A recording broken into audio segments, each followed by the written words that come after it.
What is up, guys? Welcome to episode 65 of the Triage Method podcast.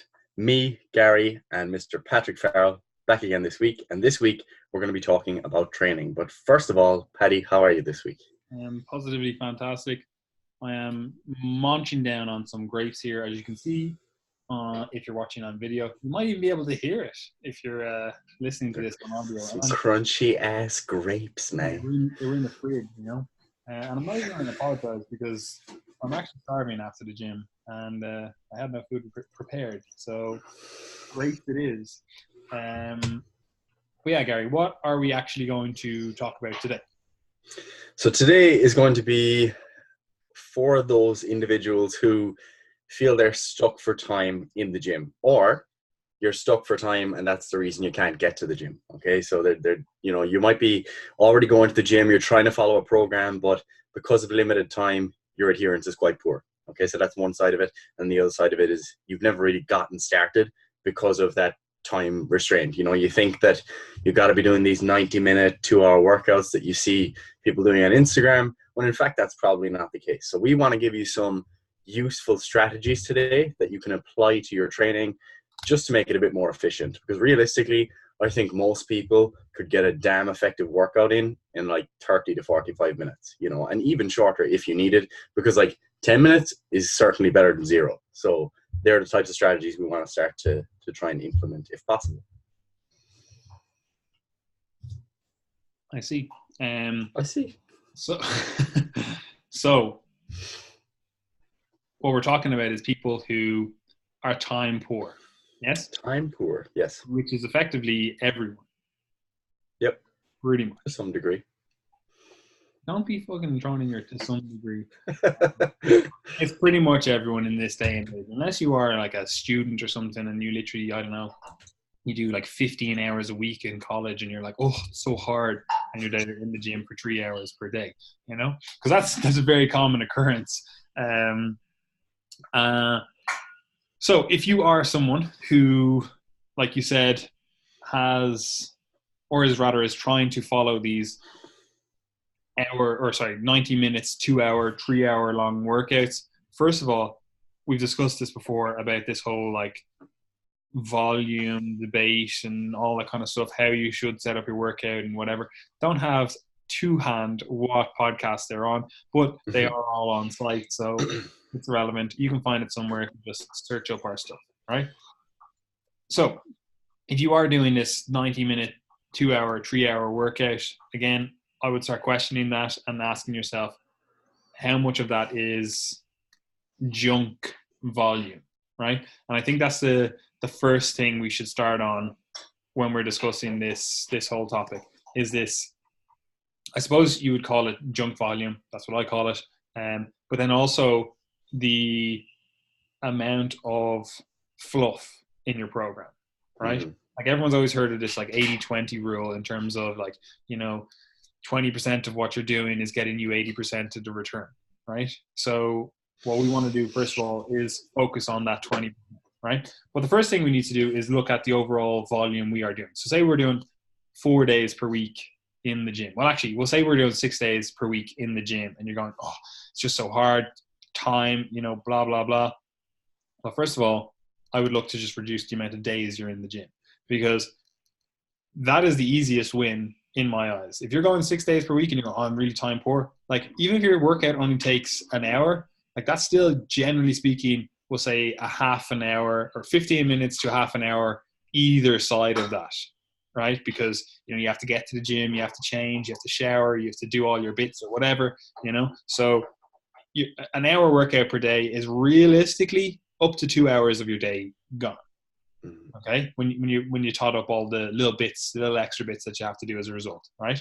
So by purely reducing your workout by 1 per week, you've gained back 2 hours, roughly, right? So that's an easy win there. And that's not to say that you have to just drop out all that volume, which is something we're going to talk about when we talk about like supersets and stuff like that. But if you are just going like every single day per week to the gym, then obviously there's an easy win. You don't need to be going every single day, right? Because again, we want to address this from both sides of this spectrum. People who are in the gym, and people are kind of like, oh, I could never do a 6 day per week program. It's like, you don't need to do a 6 day per week program. Like doing a 6 day per week program, perfectly fine, especially if you're like, I'm really gunning for it. My recovery, everything is on point. And you only have, that's literally your only stressor in life, but that's not most people's cases, right? So reduce the number of days you are working out. It's a really easy win. It's not that hard.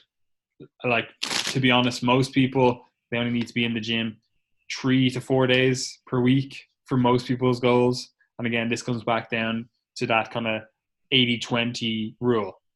Most people are focusing on the 80%. That's maybe getting them 20% extra on top of their thing, on top of their baseline, right? And this is the next thing. So if you've reduced your days, you're kind of like, okay, that's fine. I don't need to go 6 days. I'm going to modify my program so I'm only going 4 days, 5 days maybe, whatever, right? You do that. But then you actually have to look at your workouts themselves. Like, what is the actual goal that you are trying to, or what's the adaptation you're trying to elicit from this workout? Do that for each exercise that's in your workout. And the first thing you need to do with that is address or identify, where's the junk coming from? Like, first of all, there's junk volume, right? And that's just doing excessive amounts of sets. Like you see, like, again, like in the research, you know, you see people doing like 45 sets per week and stuff like that. It's like, right, that's fine. Like, that's perfectly cool. We need to study stuff like that because we need that information.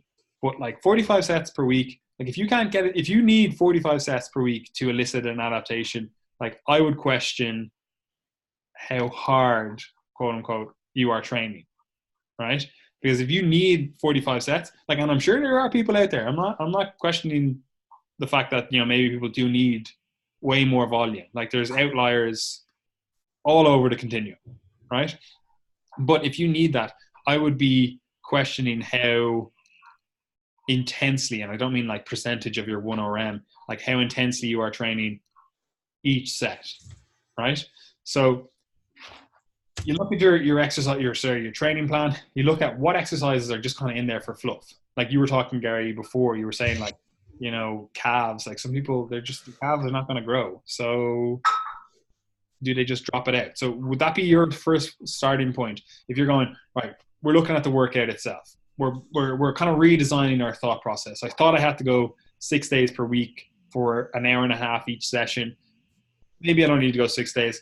I'm going to reevaluate my entire approach, right? So we've got the buy-in, right? They're going, I want to do 4 days per week now, because that opens up a huge amount of time in my overall week, right? So we're looking at the workouts they're doing currently. Is the first place you start the amount of exercises they're doing, the sets they're doing, the different muscles they're targeting? Like, where do you start with this person, with the individual? Yeah, so like with everyone, like in a coaching context, like your first like priority is that kind of needs analysis. So like asking, right, based on this person's goal, what are the things that they really need to move towards that goal? Okay, so that's always like question one. And then like from there, I would start to be like, before using any other strategies that we're going to talk about, I'd focus on trimming down the workout or workouts. So trimming off the edges of the workout that you don't think are giving you a significant return on investment for that goal, because you'll have already run through that based on the needs analysis. So for example, one of the things that you'll see if you open up like a bodybuilding magazine, or go to bodybuilding.com, or, you know, go to anywhere where you'll get like kind of conventional. Just on that, right? Bodybuilding.com started in Boise. I know. It's actually pretty cool because they sponsor all these like little like outdoor gyms all over the place. It's pretty cool. Anyway, do go on.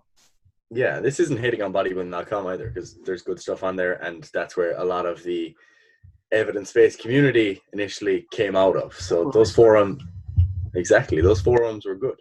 But anyway, like, so you'll see a lot of programs. You have 6 day like bodybuilding program by Kai Green or whatever, and you look at the exercises that are included, and you could have maybe 3 rear delta exercises per week for like 4 sets each. Like, that to me is where I would start trimming. I'd be like, all right, do you really need to train your rear delts? I mean, like, it might be useful for some people in some context, but if you're doing any sort of rowing exercise or a pull down exercise, you're training your rear delts. Okay, those muscles are being trained. So like that wouldn't be like the first order of priority for me, or for most of the people that I would coach. So I'd start there by saying, all right, let's trim off that exercise. You might move on then to, all right, you look at their quote unquote core workouts and you see that they're doing 4 different exercises for abs, and you ask them, right, these exercises can be useful, but what are you really trying to achieve? And they say, oh, I just want to have a toned stomach. Then we could start to have that conversation and say, all right, that's probably not necessary, because like this is going to be primarily determined by your body fat levels. These exercises might make a slight difference, and maybe we'll keep in 1 or 2 to develop strength in that area. And again, you start to trim there. Same thing for like, I think females in particular end up doing a lot of stuff that they don't really need to be doing, because like some girls generally aren't that interested in like having big arms, but they might still find a bodybuilding program that online that has lots of arm exercises or lots of, I don't know, trap exercises. So again, it's not that you need to train differently because you're a man or a woman, but it's about asking yourself what your goal is and then trimming off the stuff that just doesn't really matter to you. You might find that you have a body part that responds particularly well to lower volumes of training. Like for example, some people just kind of have big upper traps. They might grow purely from doing rows, purely from doing their deadlifts and stuff. So for you to add in a couple of additional shrugging exercises, like it might be useful if you're really trying to squeeze out every last 1%, but don't feel that you need to train them. And I think that is that's a big part of this, is that when people get into training, particularly when they're invested in like the hypertrophy side of things and muscle building, they feel like they need to train everything, especially in isolation. Like some people never need to do a glute specific exercise because their, let's say, squats or deadlifts will just take care of it. Their leg presses might take care of it. On the other hand, some people might find that primarily leads to growth in their thighs, but not their glutes. So again, it does come down to that individual goal setting. So that's where I would start. I'd reduce the exercises that you feel may not be giving you the best bang for your buck. And that's not just about discarding things based on goals either. It's also about discarding things that maybe you just find you're not putting that much effort into. And I see this a lot with people who do kind of the classic bro split, where you do 1 body part per workout. Let's say like their first couple of exercises, let's say their first 2 exercises, they're really putting effort into, their form is tight, they're really focusing on everything they're trying to do, they're getting close to failure. But then they just have these few exercises added on at the end that they're kind of, they're going through the motions, you're sweating, but you're never really getting near failure. The weights are far below what you'd normally lift. And they're kind of just there as almost like a ritual. It's like this path dependence where you've always done it, so you're going to do it now. So why would you take it away? So I would do that as well. I would start to peel back the exercises to the ones that I'm really getting the most out of. So for example, I might do something like a bench press and 1 fly variation for chest, which is, taking the chest through most of its range of motion, challenging it a lot. But I don't then need to do a fly variation at every angle, or I don't need to do like dumbbell flies as well as cable flies. Like it might be appropriate, but if you can trim it down, I think that's a good starting point. So that's where I would start anyway. Yeah, and just on that, because I know someone's going to be listening to this. Okay, yeah, I'll definitely trim down. Yeah, leg day? No. Good luck. See you later. Right? Bench press day? Yeah, actually, let's do 4 of those. So, like, obviously, that's not what we're saying. Like, so obviously, again, like you can do that. Obviously, like if you want, I'm not here to stop you. Do whatever you want. But if you're looking for a more well-rounded, overall, well-structured program, you know yourself that that's not going to be the best idea, right? So you want to look at your overall physique, your overall strength, maybe your overall deficits in strength, and then allocate volume or exercises accordingly, right? Again, depending on your overall goals. Like you see this a lot in sports as well, where they will kind of like follow a bodybuilding type program, and they're doing a lot of exercises that are almost counter to their sport. Like it'll be a sport that'll be, determined by having a lighter lower body, and they'll be banging out their squats in really high volume, leg presses, leg curls, leg extensions, RDLs, whatever, in an effort by the looks of the program to get their legs bigger. And it's like, Well, this is counter to your sport, right? So you have to make the decision, I suppose. You have to make that consciously. Like that's something that you're okay with. Like don't go spend 6 months doing that, get bigger legs, and then go, oh, going to the gym is shit for my sport because, you know, like I went to the gym for 6 months and I got shitter at my sport. And it's like, yeah, because you allocated volume not in accordance with your actual goals, right? So that's what we're saying to do. Like actually take a step back, look at what you're actually trying to achieve, and then allocate volume accordingly. And like Gary was saying, like, you know, maybe you are a female. I know he called you girls, which is really disgusting and misogynistic and infantilizing.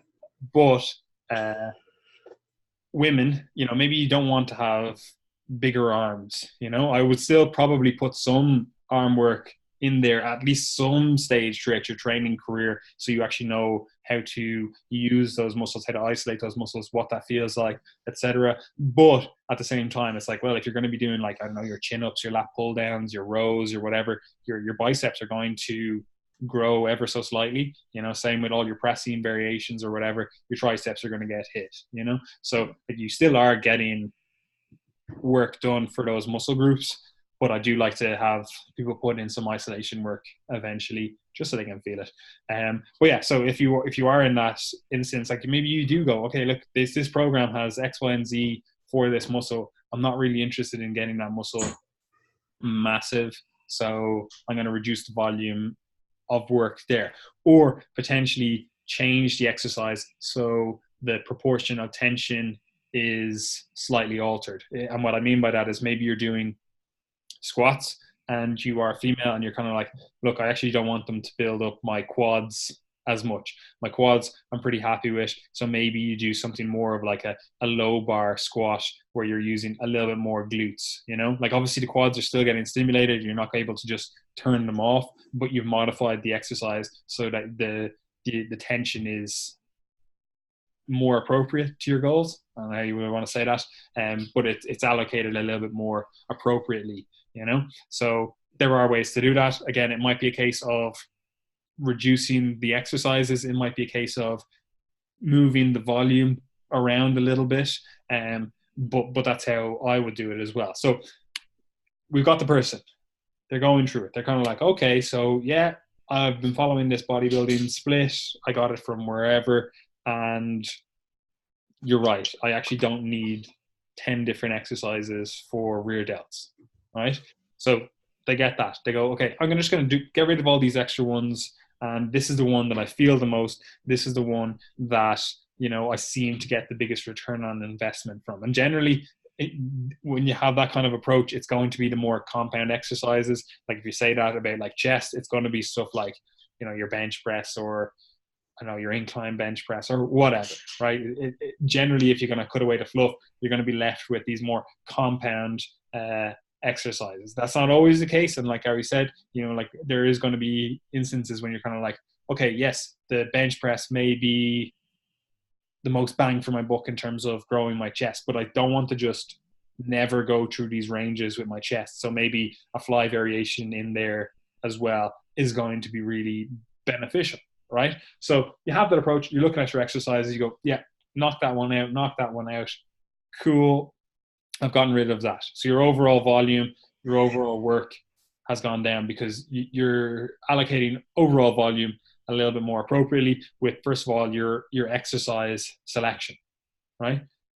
But we're still time poor, Gary. So where do we go from this? So we're kind of go, okay, so I've dropped out X, Y, and Z exercises. So I'm not doing all this fluff exercises. I'm basically focusing on the ones that I can slowly but surely progressively overload. I get a good connection with, that my body seems to respond to, and overall your exercise selection seems to be rather on point, and your overall, we'll say, volume allocation seems to be overall on point for your goals, right? So we're at that stage.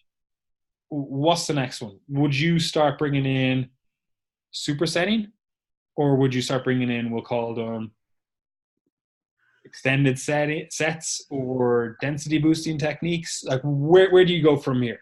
Right. So we're still the same person. We've gone from 6 days, we're down to 4 days, and we're kind of going, where do I go from now? I've picked my exercises more accordingly. What's the next step? Yeah, so if we're thinking about someone who has like a hypertrophy or a muscle focused goal, let's say, so you're not a powerlifter, because like, I mean, if you're a powerlifter, that's a sport, you're an athlete, you're in a different box to the person we're talking about. You know, you obviously have to satisfy the demands of your sport. But for someone that is, you know, a general trainee, someone looking to build muscle, that type of goal, then what I would start with is trying to find ways to improve the stimulus from the training that I'm already doing. So before adding in like any fancy techniques, I would start with trying to improve the quality of my training. So that can mean a couple of different things. Like one of the implications here might actually, you know, trigger some people, because they're like, oh no, but I'm emotionally attached. Like if you could move from, let's say, if you do a barbell squat for your quads, but you find that it's not really targeting your quads as much as it is your glutes and your adductors, let's say, your quads just never get sore, they never really feel like they're working a lot, you're always leaning over quite a bit.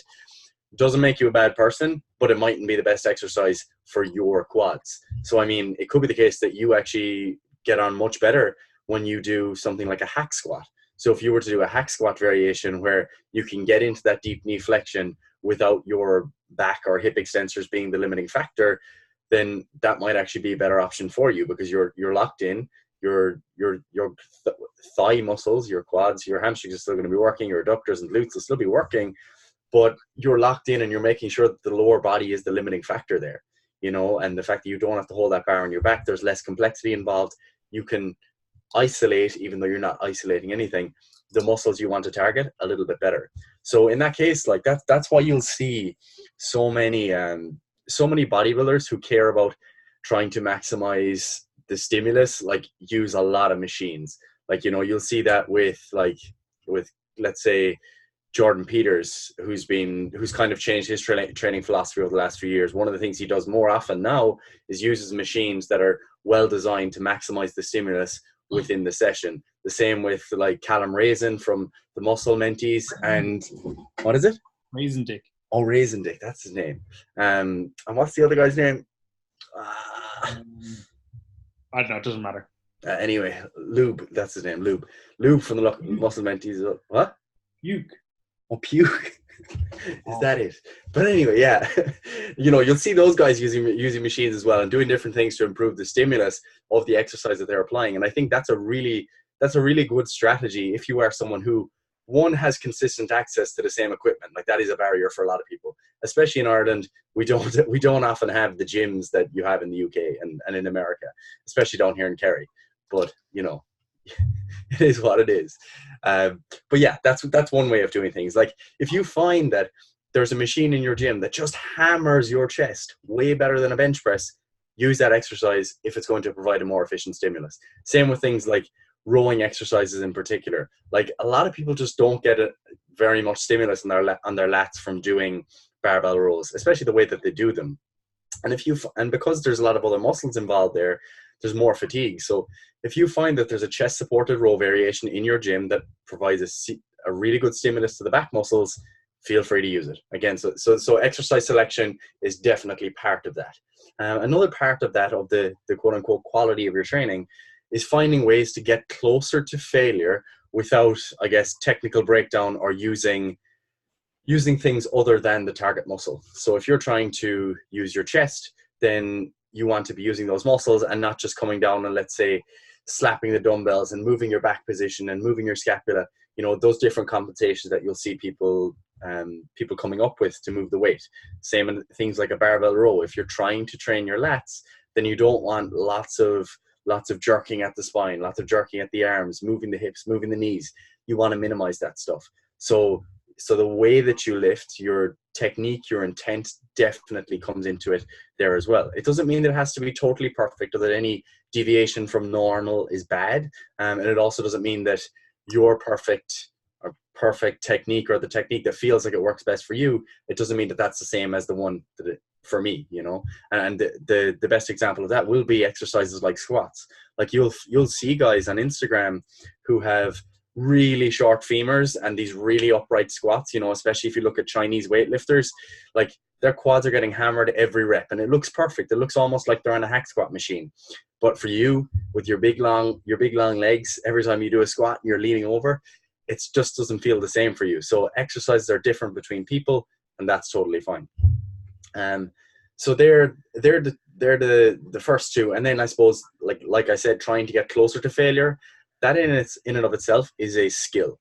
I think the general kind of evidence-based default point is like failure bad, and then you have people on the other side of the spectrum that like it has to be to failure. So like you don't have to have this like dichotomy. You're allowed to go to failure and still recognize what the research says. Like my own interpretation or stance currently would be that going quite close to failure is probably a good idea, but most people don't really get there, even though they think they're training to failure a lot of the time. Often they're not, and then the research would support that, and that it's probably a good option to leave a rep or two in the tank if you know how to go to failure most of the time, and that the benefit between that point, like a rep from failure and failure, is minimal, but there might be some more risk associated with going to failure more often, especially if you're doing multiple sets, or you've got an injury history, or that you break down, or it's an exercise where the weights could fall off, or whatever it is.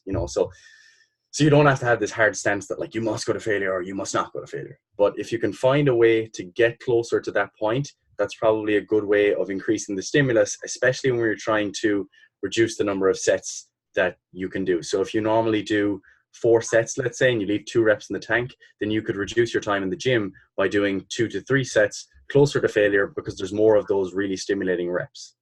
Is that fair enough? 100%. And I think, especially on this argument of training to failure, like the people who say, oh, you should leave 2 to 3 reps in reserve or whatever, use an RPE of 7 or 8.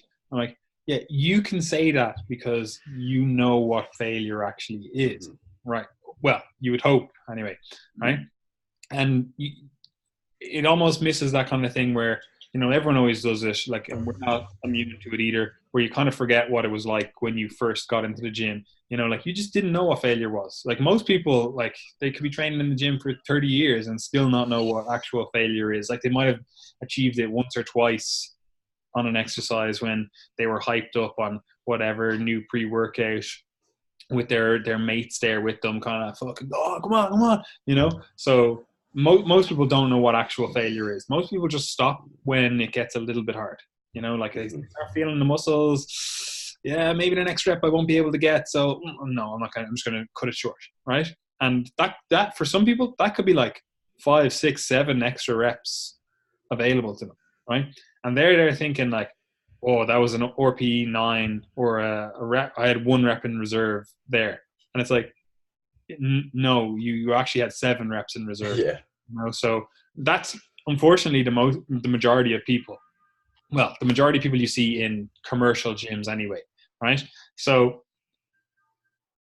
training, like you said, it is a skill. Training closer to failure, first of all, makes your sets more effective, right? I mean, I said it earlier on, like the people they were doing like these 45 sets per week. I'm like, and I would question how intensely you are actually training each of those sets, and that's the first thing. Like the first thing you need to have is your reps need to look good. Your reps need to, and again, look good for you as an individual. Like they're targeting the muscles you're trying to target. You're targeting the muscles you're trying to target, and you're actually like doing the exercise in a safe, effective manner, right? So your rep is the first thing. You have to maximize the rep, right? The next thing then is you have to maximize the set. Before you discuss anything else, the amount of volume you're doing, your set, rep schemes, whatever, right? So pick a rep scheme, whatever. That set of those rep schemes is the next variable after you've maximized the individual rep. It's not like the 8 reps, the 6 reps, the 12 reps or whatever. It's the set as its whole. That doesn't mean now I'm not saying you have to go to failure on that, like complete and absolute failure. No, that's not what I'm saying. What I'm saying is you have to know how that set should feel with 2 to 3 reps in reserve, and then you can make the educated choice every so often to go closer to failure when it's more appropriate. For example, like maybe okay, well, my normal workout takes an hour. Today I only have 40 minutes, right? So you can use what we're saying to do this exact same thing. Your normal workout takes an hour. You have 40 minutes today. So you're going, okay, so maybe I'm going to take my sets a little bit closer to failure. I'm going to maybe reduce the amount of sets that I'm doing, because those sets that I'm doing are, again, closer to failure. So you're getting more of those stimulating reps, or whatever you want to call them. And as a result, you can afford to do less volume, because this is the thing you see all the time. We've discussed it before, where people will talk about how much volume they're doing, or certain training methodologies, like like the one that's kind of in vogue now a lot of the time is that reverse pyramid training, where it's like you hit a heavy set and then you do maybe 1 to 3 back down sets, right? And that heavy set is as close to failure, maybe in some cases 2 reps away from failure. But either way, you're really hammering, like you're going as close to failure as you can as an individual handle consistently. And then the next sets are, again, closer to failure, right? And people will talk about that, going like, oh, is this a better method? Is this a better method? I'm like, it's a completely irrelevant question if I don't know that you can actually train close to failure. Like if you're just not used to doing 5 sets of 12, and like that's a big amount of volume, that means that you're able to keep that consistency across that 5 sets of 12. So those sets are not going to be close to failure. They might be challenging for sure, but doing that amount of volume, presumably with extra work afterwards, like you're not going to be training really, really close to failure, unless you're, I don't know, maybe taking 5-10 minutes break in between each set. If you're doing a quote unquote normal workout and you're doing 5 sets of 12, like those sets are not close to failure. Maybe the last one is, because you're fatigued. So if you're coming from that perspective and you're going, oh, should I be training in this reverse pyramid style training? It's like, the question is almost irrelevant. Like you have to first of all start understanding how to train closer and closer to failure. Like maybe you go, before you just transition straight into that, you go, I'm going to do 3 sets of 12, and those 3 sets of 12 are that little bit closer to failure. They're more, again, intense, not intense in terms of percentage 1 RM, in terms of the effort that you're putting in. They have a higher RPE or a lower reps in reserve, whatever, so you have to start thinking about that when you discuss this whole overall volume discussion and how you can do that. But yeah, I agree. So if we take our sets closer to failure, that allows us to do less volume and get a significant stimulus, right? But we're talking about obviously taking things closer to failure in terms of the set itself. However, there are other ways to make those sets harder. I don't even know what you would say. We'll call them extending the sets, right? Yeah. And you can do this a number of ways. So first of all, obviously we have what we've been discussing, which is train closer to failure, right? And that's, again, caveat, we're not saying just fucking technical breakdown, be stupid with your training and just go, yeah, YOLO, I'm just going to go to an absolute failure on this first set, drain myself for the rest of the workout, and I'm done, right? That's obviously not what we're saying, right? But getting that little bit closer to failure than you're used to if you are trying to lower your overall volume of work. Cool, right? We've also already got rid of all the fluff exercises, all the extra, the junk, right? But you can also do a few things to extend your sets, right? And this is what you were kind of touching on when you were talking about Callum Rasendick and Puke. You can do stuff like choose exercises that are more appropriate, right? So you're getting a better stimulus for the amount of time that you're in the gym for, right? So each set that you're doing, it's not, oh yeah, that exercise was really challenging in the bottom position, but 3/4 of the exercise was really easy, right? You're choosing exercises that are, first of all, like we discussed, more appropriate in terms of allocating volume for muscles you want to train, but also more appropriate in terms of, targeting the musculature that you want to train, targeting the qualities you want to train, whatever it is, right? So you're choosing more effective exercises. And this could take the form of, choosing machines, or it could take the form of something like, banding an exercise, so that the resistance profile of the exercise more closely matches that strength profile of the muscle you're trying to target, or the movement that you're trying to target. So is that our next step? We start going to these kind of extended sets, because there's a number of ways we can go into this kind of extended set thing. So the first one is like banding an exercise, like obviously appropriately banding an exercise. Like you're not trying to make exercises harder in the position they're already harder in. Like you're trying to make exercises more stimulatory through their entire contractile range. Would that be right? Yeah, I think that's fair. And like you could call that a way of extending the set in a way, because essentially what you're making sure that all of that range of motion and the way the range through which those muscles are working, that they're all getting, I say they, but you know what I mean, they're all getting close to the point of failure, as opposed to just one point in the repetition. So like if you were to take something like, I don't know, let's take that hack squat example again. If we just use a hack squat because it's a simple one, sometimes what you might do is you'll do a hack squat or even a leg press variation that is really hard at the bottom, but the top is just really easy. There's pretty much no stimulus there. It's just not very challenging. Okay. And that's normal and expected, because like the way in which those forces are acting on your body, the moment arms are increasing to the joints involved as you go to the bottom. Okay. So basically it gets more challenging as you go to the bottom. So if you can use a bit of band tension or tubing to essentially offload that bottom position a little bit, then what you can do is even out the challenge throughout the range of motion. So you just make it that bit more difficult throughout the range, and that might have enough of an effect on the overall stimulus to allow you to get more out of that set. Because instead of you just coming to the bottom on one rep and just being like, oh, that was too hard, and then you're done. You see that happen a lot on hack squats, where people get to the bottom and then they just fail because they can't go any further. Whereas if there was that little bit of band tension, they could have finished that rep and maybe got the next one, because you just have that bit more in the tank at the top position. So that's definitely a way that can help, and that's already built into a lot of machines. Like you'll notice this if you go to a really well equipped gym and you use their leg extension, like let's say it's like a Cybex leg extension or something like that, and you use it, you find that it's just much harder than normal, but hard in a way that almost feels like really smooth and comfortable, because it's appropriately challenging at each point in the rep. Whereas if you go to your local like GAA gym, let's say, and you've got that plate loaded leg extension, it's not challenging at all at the bottom and then really hard at the top. So you just fail as soon as you can't get into that top part of the range of motion.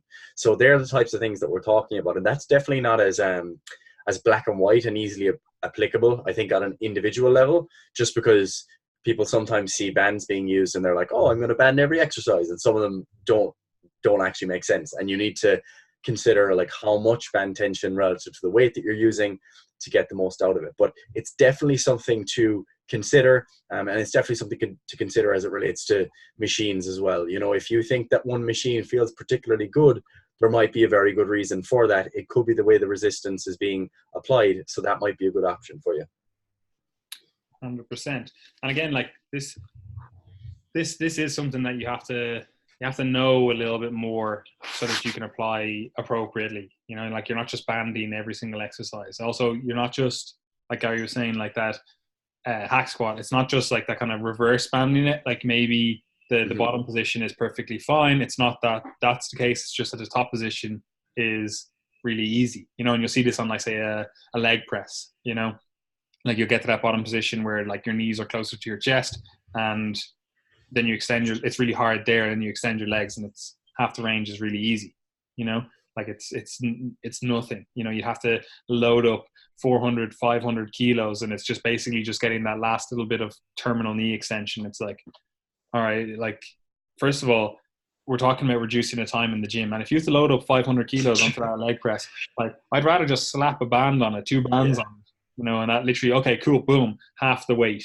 It's much more appropriate, right? So even though it seems like, banding an exercise or setting up a band or whatever is going to increase your time in the gym, and that's what we're talking about, the opposite of doing, it actually makes, first of all, your sets more effective. Obviously, if you know what you're doing with the bands, but also usually it's going to reduce the load you have to use on these exercises. So therefore you're spending less time loading weights. It's a win-win, but maybe you're not really certain of that. You don't really know what you're doing with the bands. So there are other methods, right? And we've already talked of one, which is like that training closer to failure, but also you can essentially train past failure, right? Because generally what people will do is they'll fail in the concentric range, but they will actually have more in the tank in terms of the eccentric range, right? So what you can do is like that kind of get a spotter to help you,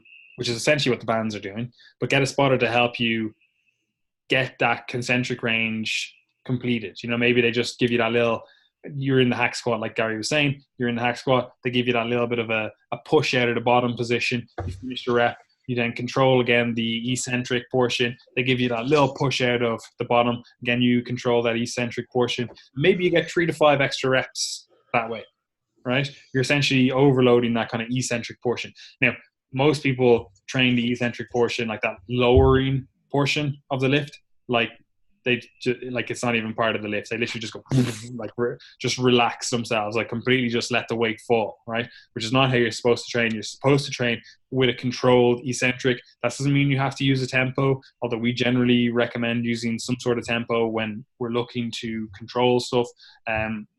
Even if it is just a 1 second, like you're going, I'm going to control this, right? You should be controlling the eccentric. So when you're doing your kind of eccentric overloading, which is effectively what we're talking about here, getting a spotter to help you with a few of the concentric reps and then getting more overload on that eccentric. That allows you to train, again, essentially past failure, which makes those sets, I'm going to say, more effective. Like obviously this is not a method that you want to just abuse and use on every single set. We're talking about being as time efficient with your exercises as possible. So if you are doing something like this, like it's going to mean that you have reduced volume. Like you're not going to be able to do eccentrically overloaded reps. And as I said before, most people don't understand what failure actually is. So for them, like this is a way more advanced technique than you would need to use, right? So, I can't remember what I was saying. Oh yes, so if you are using those kind of eccentrically overloaded reps, with a spotter, like you have to be using them appropriately. Like you're not just doing your 45 sets per week and 40 of those sets are, spotter helped eccentrically overloaded, right? And obviously we're also not saying that the spotter should be doing all the work, because this is what you'll also see on this. Like they will get nowhere near concentric failure and they'll ask the spotter to do all the work. Like the spotter should just be helping you just that little touch. Like maybe they do 20% max of the work. Like you should still be able to use some muscular contraction to get that concentric portion moving, right? Like they're not, if you're on the bench press, like they're not doing, 120 kilo upright row just so you can get 3 extra eccentrically overloaded reps. Like that's not what we're talking about, right? We're talking about you doing the majority of the work and they're just giving that little 2-finger touch to help it get up a little bit more, and then you can control the eccentric a little bit more, right? So that is another way, not only training closer to failure, training past failure, right? And using an eccentric overload isn't the only way you can do this. You can also do it with something like a rest pause method, where you do a couple of reps, pause, rest, do a couple of reps, pause, rest, do a couple of reps, pause, like rest, and then keep going like that until you get again closer and closer to failure, right? And essentially all you're doing is taking these micro rests so that you can effectively get more volume in. So without the rests, you might get 8 reps, but you do 5 reps, take a little break, you get 2 more, take a little break, two more, take a little break, and as a result, you're able to get maybe, we'll say 12 reps, right? So you've effectively got 4 more reps past where your actual failure point is. Now, there are many ways you can do rest pause. Like, people kind of have different methods in their head in terms of the rep schemes that are used, and you will find certain rep schemes are more appropriate for you as an individual. Like, and again, obviously depending on your goals, because like rest pause is essentially like that kind of cluster reps as well. Like, you can use it like like there's this kind of continuum of it, but all it's doing is extending the sets by not going quite to failure on the actual individual, like one block of reps, and you're basically taking a little break in between and then hitting out a cluster of other reps, a little break in between, cluster of other reps, right? So effectively, you're able to accumulate more volume overall. This could, again, be a lower rep range. Like, you could be doing 3 reps, or you could literally be doing 1 rep, take a break, 1 rep, take a break, and you could get something that is your 3 RM, your 3 rep max, or roughly that, and you could effectively get 5 reps with it, so you're able to train with, a heavier weight and overall heavier stimulus and get more effective reps in that way. So there's a number of ways you can do it, but effectively that's what we're saying. Do you have anything to add on that, Gary? I don't think so. Like, one of the ways I actually like to put this into practice, because I use this quite a bit with clients, I just say, like, let's say 1 by rest pause at 20 reps. And then what I'll say in the comments is like, all right, choose like your roughly your 12 to 14 rep max, around that. So choose a weight that you might be able to get 12 reps with. Take it pretty much to failure, get your 12, rest for like 5 to 10 seconds or just a couple of breaths. Go again. You might get 3 or 4, let's say you get 4, you're now at 16, and then you have to get 4 more to get to 20. So just putting like a total rep target on it, put the rep max number, like, let's say like 50 to 70% of your total rep target, and then work it in like that. And anytime I am programming that, I'll generally do like 1 set of that first. Like, I wouldn't just be like, oh yeah, do 4 sets of 20 on rest pause, because you will be hammered. All right. So the name of the game here in this podcast is efficiency. Like, so if you do want to try that, like that's definitely a good strategy to start off with 1 set, because essentially what you are doing there, like more mechanistically, is you're taking one of your sets of 12 to failure, and then you're carrying that fatigue that you've got from that set over into the next 2 sets of 3 to 4 reps, let's say. So rather than having those reps at the beginning of the set that you normally have to bring you to the point of fatigue, you're basically taking that out of the equation and continuing to work under that fatigue. So when you are working with lighter weights, like let's say your 15 to 20 rep max, you essentially have to work through all of those reps to get to the point where you have enough like motor unit recruitment to get a good hypertrophy response. So you need to get tension on pretty much all the fibers involved. And basically what you're doing is skipping a couple of steps when you use that rest pause strategy. And it's also like, you're getting more metabolic stress, etc. And that's all kind of built in. But there's definitely reasons to believe that it is a good strategy, and there's evidence to support it as well. But I would just say that use it sparingly rather than just replacing all your normal sets with rest pause sets, because you'll be a sore boy. Yeah, and also this, again, like obviously we're giving you a lot of different methods here, but this depends on like where you are as a trainee. Like, again, as I said, like if you don't know where failure is, if you're literally, your failure is, this, I got a little bit of burn in the muscle, and then you stop. It's like, that's like rest pause is not going to be appropriate for you. Like you're going to use your 20 rep max and effectively just take rests in between when you should have actually been just doing 20 straight reps, because you don't know where failure actually is. You don't know how to actually get close to that, And even though Gary's saying there, like you use somewhere around your 12 to 14 rep max, roughly when he's doing it there, like even then it's like, you're kind of with a 12 to 14 rep, like especially the higher reps, like it's always like you're kind of like, maybe I could get a little bit, 1 more, and maybe, depending on did I have enough carbs today, like how's the fatigue overall, so it's always with those higher reps, it's a little bit easier to get up. So if you're using that rest pause method, you don't want to be going, I'm going to do like, my 3 rep max, and then try to get a few extra reps by taking a mini pause. And like it's going to be a recipe for disaster, And also, as Gary said, like if you are using these extended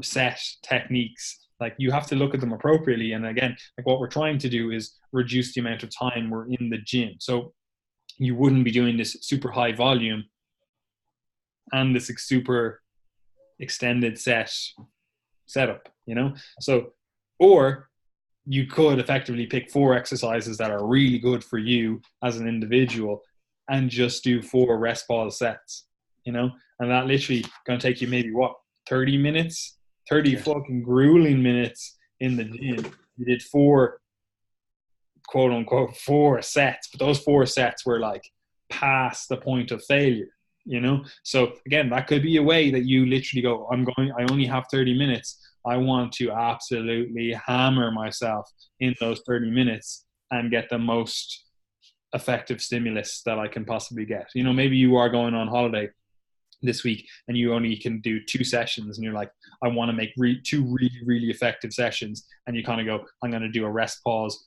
4 sets, lower body, and a rest pause, 4 sets, upper body, like those 2 days. And you go, boom, there. I got my 2 sessions in. They were absolutely grueling. My recovery is definitely taking a hit, but I know I'm on holiday the week after, and I've literally, those sessions only took 30 minutes, and you know, they did the job, you know? So again, you have to look at this in the overall continuum of like what is actually recoverable from, and like what are you actually trying to achieve, right?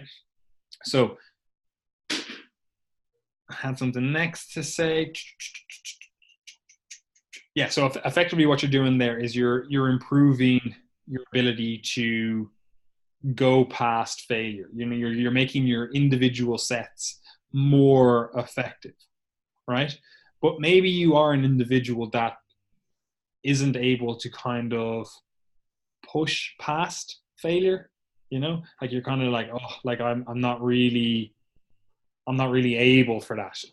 You know, you have to be have certain mentality to be able to do that. So maybe that's not for you. Maybe you aren't able to bring that kind of intensity to a single set, right?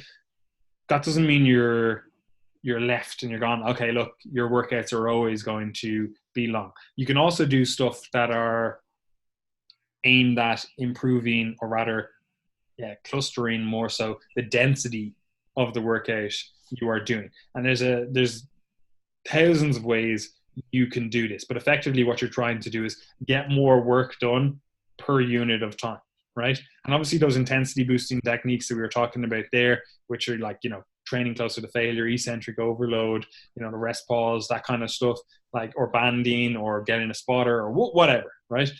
All of those things are improving the amount of work you're doing per unit of time by essentially making you have to do less sets for more stimulus, right?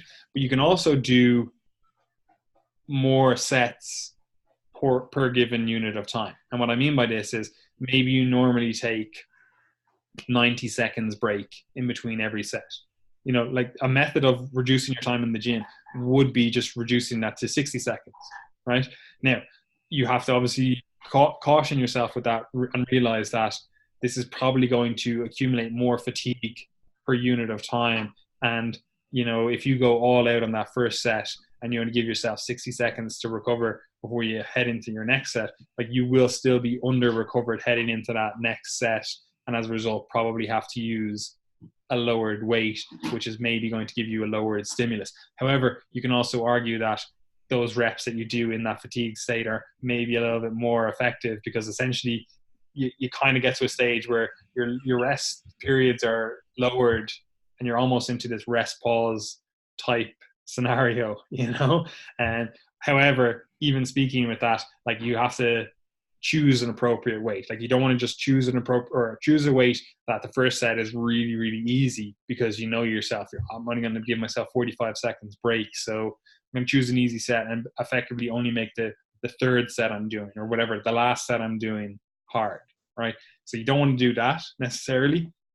Again, completely valid if you do, but I would rather see you train a little bit heavier, and even though that's going to reduce probably the amount of reps you do in subsequent sets, like choose something that is heavy for that first set, and maybe you drop off 2 or 3 reps for the next set because you've lowered the rest period. Again, maybe you drop off the 4 to 5 reps for the final set that you're doing, like an easy way then to get better is just to add more reps as you get better at like sticking to that 60-second rest interval. You're like, okay, well, I know the next set I only got 8 last week, so I'm going to try get 9, and on the third set I got 5, I'm going to try get 6. You can slowly start building the reps back up, and again, progressively overloading that way, again, being more time effective.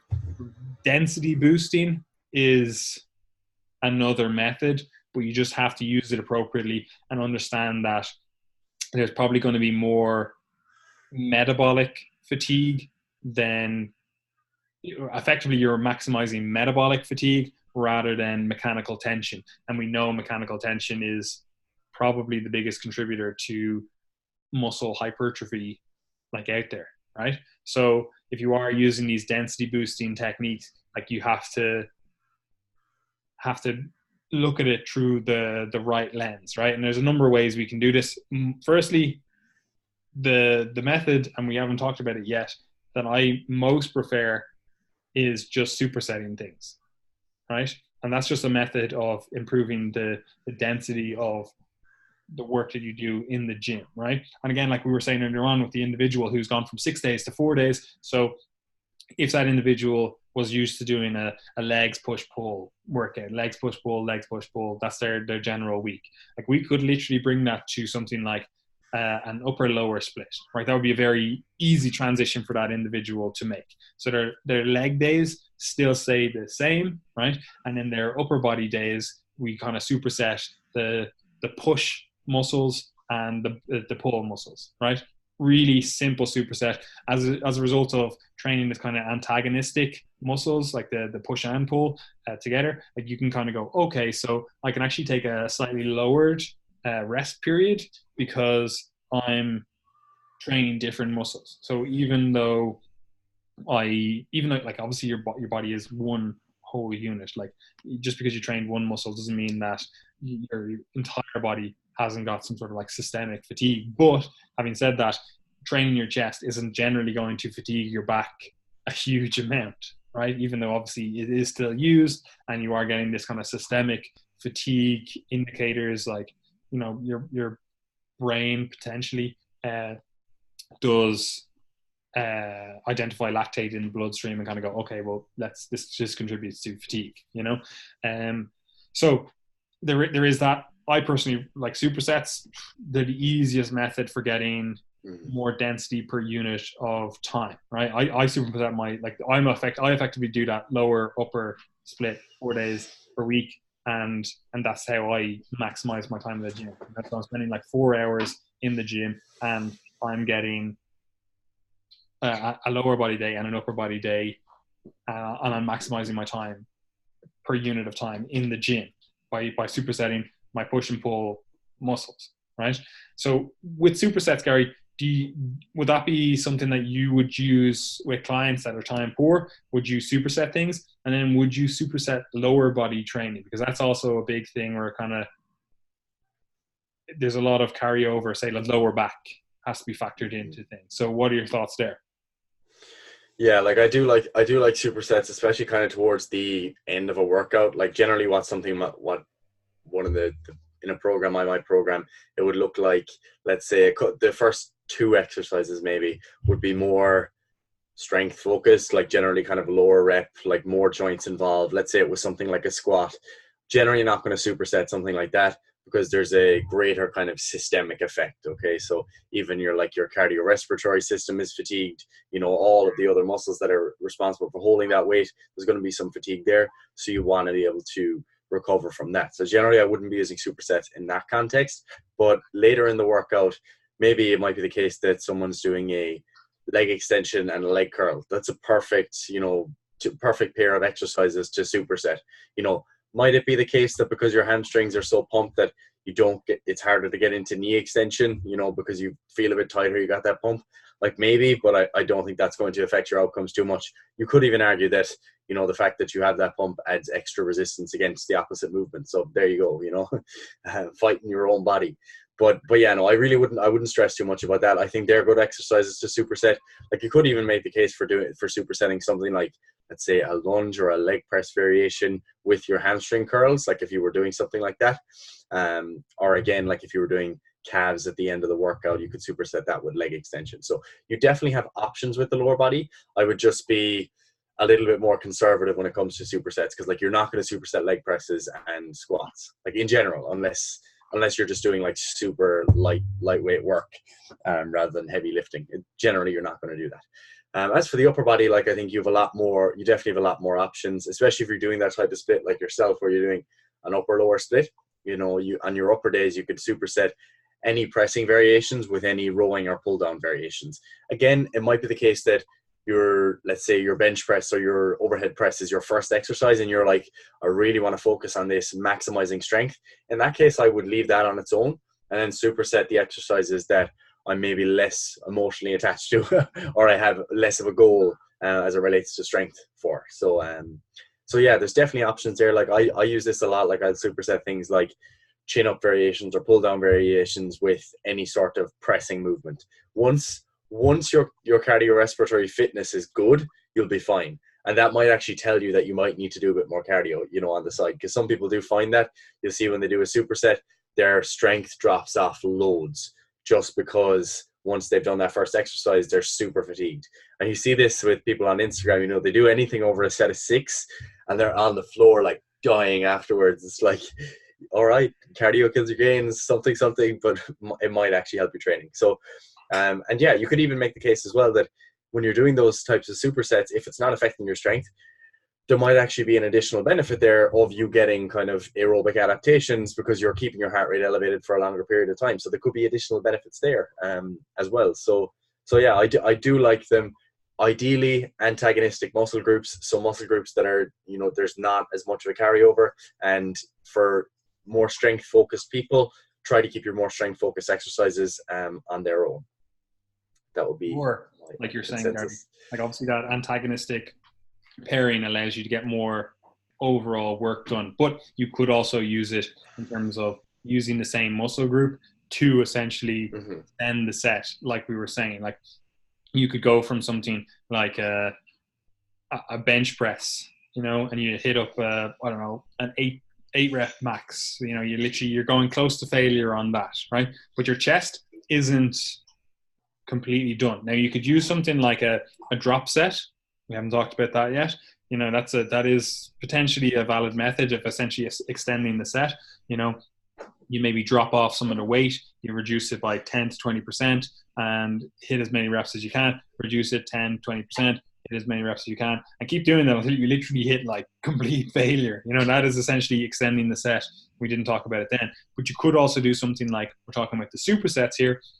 Use another exercise that is hitting the same muscle group and essentially extend the set, like superset the 2 exercises together and essentially extend the set that way. So you could do something like really high demand bench press and you could go straight into something like a fly.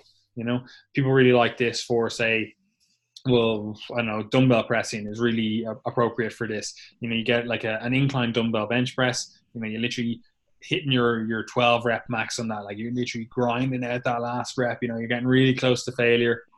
And then you use something like an incline dumbbell fly, both effectively stretching out the chest to an extent and also getting more metabolic fatigue into the chest then as well. So you're essentially getting more overall volume for that muscle group. But as we said, with like any of those extending set things, like that's not something that you would do for 3-5 sets of an exercise. It's not something that you would do for lots of volume. You know, if you're going to extend the set, you're going to use a superset of the same exercise or the same muscle group.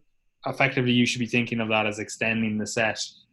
And as a result, volume is going to be lower because like that's the whole point of extending the set. You want to extend the set so the set itself is more effective so you don't need more volume, because again, we're trying to be more time efficient here. And also, if you need to extend every single set that you do in the gym, then again, I'm start questioning, why do you need so much volume to get an appropriate stimulus? And again, there's definitely people out there that do. The odds that you are one of them, quite low. Yeah, like it, and this kind of, I guess, ties in with like another point that I wanted to make in relation to like when people start to get into the kind of, evidence-based fitness side of things, they look for like the specific answers that come from the research. And like once you get them, it's like, all right, that's how you do training. That's it. All those bros in the gym doing rest pause, idiots, stupid. People with bands, dumb. Machines, dumb. But that is the way people sometimes think. It's like, all right, I'm just going to use the evidence, and okay, it says 10 to 20 sets, so obviously that means 20, clearly, because Obviously, 20 is bigger than 10. uh, leading periodization. Yeah. yeah, you got to do it 3 days per week. This exercise order or whatever. People look to the evidence for specific answers, as opposed to looking to the evidence for information on like what might not be useful. Like that's the kind of way I would read the strength conditioning or like hypertrophy focused research, is trying to tell me like, all right, what's most likely to not be a good idea, as opposed to looking for some sort of specific prescription. Because what you have to realize with research is that you're always just getting an average. Like that's what you're getting. You're getting an average result, but your client is not average. You're like your client, or you listening to this, you're somewhere on that spectrum, and you could be the outlier at the top, or you could be the outlier at the bottom, and you just don't know that until you actually start to train and put these things into practice. So never hold yourself to like these general recommendations. Like that's why we don't give like very specific like recommendations for macronutrients, like, oh, you have to have 4 grams of carbs per kilo body weight. That's it. That's just not really the way things work in the real world. And I think this podcast is like particularly important for that, because we're talking about how you can fit training in. And like if you come at this with a time constraint and think, but I've got to do the evidence-based thing, you're actually just like misinterpreting like what the training process is about. Because the training process is about taking you from where you are now, applying some sort of stimulus, getting an adaptation, and then changing the stimulus when you're no longer getting that adaptation. It's not about like applying the program to you. And I think that's sort of ironic in a sense, because like a lot of people who are into the evidence-based perspective on fitness often say that that it's about fitting the program to the person, but then in practice it ends up being like, here are our principles, these are the principles of training. And I wish it was that black and white, but it's just not. So don't feel like you're doing silly things by applying these principles. Like drop sets do not make you an idiot, because I know that people will listen to this and be like, that's bro science, that's just silly bro science, rest pause, drop sets, etc. But these are all just tools in the toolbox that change the training stimulus. And if you can start to view it as just a stimulus and become like less, I guess, attached to specific methods, I think it makes things much easier, especially when it comes to things like time constraints. Like the next thing we're going to talk about, I think it's the last thing on our list, was what I like to call micro training. And again, this definitely doesn't fit in with the whole like simple principles training approach. Like micro training, like the way I like to think of it is, let's say you can't get your chest volume in because you don't have enough time. You know that you want to train your chest more, but you don't have enough time. Like, why not just set yourself a target of doing 100 push-ups a day? Or every time you walk into a specific room in your house, you do 10 push-ups, or 1 push-up if that's where you're at, or 5 push-ups, or 20 push-ups. It doesn't really matter. It's just about finding ways that you can fit more training into your day within the constraints that are there. And this can come about through like many different methods. Like one of the things I like is to have a quote unquote backup kit. So like your own backup gym that you have at home, which could be literally 1 kettlebell, a skipping rope. You could even have like something like an ab wheel or a little mat or whatever, just a couple of tools that you have at home that if you can't get to the gym or you can't finish your workout, you have something you can train with. So there's always options to apply some sort of stimulus. And I think people get too caught up in the idea of perfection, and they don't realize that like you could actually be training. It's just that you're seeking the perfect training as opposed to doing something, and doing something is always better than doing nothing. So that micro training approach can be really effective. You can get a pull-up bar for your house. You can, like, there's pull-up bars in a lot of public parks around the country as well. Like even if you go to any of like the Quilta parks, there's almost always a playground that has like lots of pull-up bars, monkey bars, stuff like that. So all those options are at your disposal. Like there's mountains to climb, there's places you can go outdoors and practice calisthenics, whatever. So there's many ways to train. So don't just fit yourself into like one specific box, or you'll probably just end up limiting yourself. That's very true, Gary. And that is like something like, Pavel Sazzolini did with like that greasing the groove. Like he's talking about getting better at doing chin-ups or pull-ups or whatever, And it's literally like, every time you go through a door, like have your chin-up bar set up in the door frame and hit out 5 chin-ups, And you're just getting that consistent, like little micro training sessions throughout the day, right? Obviously, that's not appropriate for everyone. And like you can't just be in work and just hit out a set of fucking burpees in your suit, like at the desk. Yeah, like it's not going to be appropriate for everyone. But at the same time, it's like we're actually talking about these micro training sessions is like getting some workout or some work done towards your overall fitness goals in something that, or rather when you have a time constraint or an inability to get to the gym or an inability to do what you had planned to do. Like you could literally just do a set of lunges. There's literally like you can add weight to lunges in many forms. I don't know, get your girlfriend, boyfriend, friend, whatever on your back, do a set of squats. Like there's so many ways that you can just add some resistance. Yeah, it's not ideal. Like you're not going to be able to progressively overload it. Like tell your girlfriend to get fatter. You can progressively overload your squats that you have around your shoulders. Like it's not going to be appropriate. So you do obviously have to look at it that way, but at the same time you have to look at it in the context of like some training is better than no training, especially in the context of your overall training approach throughout your lifetime. And you see this all the time where people are so dogmatic in their exercise selection, so dogmatic in their training that it's like, if this is not perfect, I'm just not going to do it, right? And that kind of all or nothing approach, like these evidence-based people, because this is who you see it in, they're like, oh no, if I can't squat, like there's no point, like Jesus Christ, I wouldn't do anything. And it's like they're the exact same people that would go away and tell people that, oh, you don't need to have this all or nothing approach with nutrition. It's like you can just hit your macros and you're good to go. Like this all or nothing approach is not good. And then they have that exact same approach when it comes to training. It's like, do you not see the dichotomy here with what the message you're promoting, right? So there is that. Obviously, there's going to be individuals that are so strong that it's going to be really, really hard to get an effective stimulus. Like if you're squatting like 300 kilos for reps, you're probably going to have a hard time getting an effective stimulus to your legs from some body weight training. Like, maybe it is a more effective because you've never done over 20 reps and doing 20 body weight reps of a squat.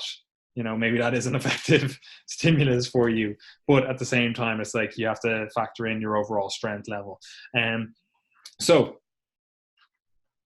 we've effectively covered a lot, especially towards the trainee who is stuck for time themselves. So we've got given a few different options. The first one is, reduce the fluff exercises, the excess stuff, right? So if you're doing a lot of isolation work and realistically it's not contributing a huge amount to your goals, it's not giving you a huge return on investment, you either have the option of dropping it out or reducing the amount of volume you were doing. Like say you just still want to get your chest through a stretch position, even though you notice no real growth from it, no real strength gain from it. Maybe you just reduce the overall volume of work that you're doing in that exercise. Maybe you drop it out completely, or maybe you reduce the volume, but you do the next thing we recommended, which was boost the intensity of the exercise. And what I mean by that is take it closer to failure and make the exercise more appropriate for the strength profile of that muscle. Like by using bands, maybe you extend the set a little bit beyond failure. You get like a spotter, or you get, I don't know, do some sort of rest pause, cluster training, strength cycles. Like there's a lot of ways you can effectively do this. So that's also a method. And then you also have the density boosting techniques, right? And that could be reduced rest periods, something like supersets, something like, again, like we said, like drop sets. Like you're effectively trying to boost the amount of work you're getting done in per unit of time, effectively, right? And then you can obviously get some sort of like micro training in throughout the day, the week, the month, whatever, right? And so that effectively does help both the people who are currently going to the gym, but also people who are thinking about going to the gym. And obviously, like, it's really hard to do because, you know, you don't have a lot of knowledge coming into this if you aren't going to the gym. So a lot of what we're saying is kind of like, I don't know how to do any of this. Like, I don't know what they're really talking about. And that again comes back down to like using the knowledge of other people to help you, either people in the gym or doing something like joining our group coaching or getting personal training or online coaching or whatever, right? If you don't have the knowledge, like the easiest way is to seek out the knowledge. It could be through YouTube videos, whatever, you know. Still need to get that knowledge so you can get into the gym and really start effectively making workouts more effective for you. Imagine if like there was like a beginner's ebook like that people just had access to, and that'd be cool. That would also be really good. We should probably actually make one, yeah. Might write one of them and like release it next week or something. I don't know. Something like that. But that's effectively what you need to do. However, there's something we haven't mentioned, which is probably the most important thing in terms of making yourself most time efficient in the gym. And that's actually looking at the time, right? Because this is what you'll see people do all the time, right? They'll be like, oh, my training sessions take hours. You know, I'm in there for 2 hours. Like, I've seen people training for 3 hours, right? And no joke, the muscle that got the most workout was their jaw, right? Because they're just chatting away, right? And that's fine. Like, the gym should definitely be a social experience for you if you want it to be a social experience. That's cool. No, I'm not gonna stop you from enjoying the benefits of that social interaction at the gym. Cool, right? But if you're complaining about the amount of time you spend in the gym and an hour of it is chatting away, you know, like, you're not spending time in the gym, you're spending an hour chatting, right? So using like your watch, stopwatch, your phone, whatever, and actually timing your workouts, like actually sticking to some sort of time schedule for your workouts. You know, I'm not even saying like you have to count the tempo, the time under tension of each set or anything like that. But like, if you say you're giving yourself, in your head, you're like, yeah, I only take about 90 seconds rest or 60 seconds rest or whatever. And someone was to time you and they look at it, they go, okay, that first set, after the first set, you took 2 minutes. After the second set, you took 5 minutes. And then when you were changing to the next exercise, you took 10 minutes. It's like, you are not maximizing the amount of work you're doing per unit of time in the gym. Like, if we look at a 10-minute time period, like 7 minutes of it are you just resting, you know, like you just chatting away with your mates, you know? So like, you using an actual measure of time for your workouts is really effective. Like timing your rest periods, but timing your workout overall. Like, if you just go, I'm only going to be in here for an hour, and you're literally looking at your watch going, okay, look, yeah, I'm looking at, yeah, okay, sorry, I can't talk because I only have the hour. Like, you literally set a timer for an hour, and it's like, sorry, mate, like, I can't sit here for 10 minutes and have a chat. We can do this afterwards. Like, we can do this. That's cool, man, right? That's fine. But right now I'm on the clock, you know? Like, actually book it off with yourself and treat it as if like you are paying yourself, or someone is paying you for this hour, right? So all the work that you have to do after the hour, you're not getting paid for, you know? So that's how you should kind of go into the workout, you know? So you should know your workout's only going to be an hour. Like, think of, there's someone waiting for you at the end of that hour that you have to meet. You know, you're going to be looking at the clock. You're going to be really effective with your time. You're going to be like, okay, I need to be on point, right? Because this is probably the biggest thing we see. Like, we can talk about extended sets, supersets, whatever else, but it's all irrelevant if you are not actually conscious of the time when you are in the gym. And this is something you see across the board. Like, people will say to us like, oh, should I get up early in the morning, or should I get up at 4 a.m. or 6 a.m.? It's like, are you maximizing the time you're already awake? Like, are you? And they're like, no, actually, I spend 3 hours on Netflix and YouTube and on my phone. Like, they look at that timer thing on their phone. It's like, spend 6 hours per day on your phone. It's like, do you think getting up an hour earlier is going to magically make you more productive. No, put the phone down, turn Netflix, get rid of your subscription, fucking turn off YouTube, block it on your computer, and wow, like you can actually still sleep, and you've just got 8 hours extra in your day because you've got rid of all this extra shit, you know? So this is the case. Same in the gym. Like if you're just on your phone for half of it, like yes, you're gonna have rest periods. Like no one's saying that you can't have rest periods. Like that's obviously a thing. But if that's the case, like you can still be doing stuff to move forward with your goals. Like maybe you're training upper body and you're like, okay, during those I'm supersetting, so I'm already improving the density of my workouts. But you know what? I'm actually going to stretch out my calves in between the sets. Like, you know, when I'm resting, I'm stretching out my calves. Or maybe it's stretching out your quads, your hamstrings, doing some other mobility exercise for, I don't know, you know, maybe you're strengthening the external rotation of your hip during that time. You know, like there's always ways that you can do more work per unit of time. And as we said, and obviously there is the factor of this like systemic fatigue, but like if you're doing some, I don't know, banded clams to kind of just turn on your glutes in between sets, and you're like that, like it's actually really helping me, you know, really learn to actually engage my glutes. Cool. Like I don't really care. Like we can say there's more effective exercises, but if you're using it to improve the amount of work you're doing in the gym, you know, maybe you're training lower body and you're just doing some external rotation of the shoulder in between your sets to kind of work on the strength there.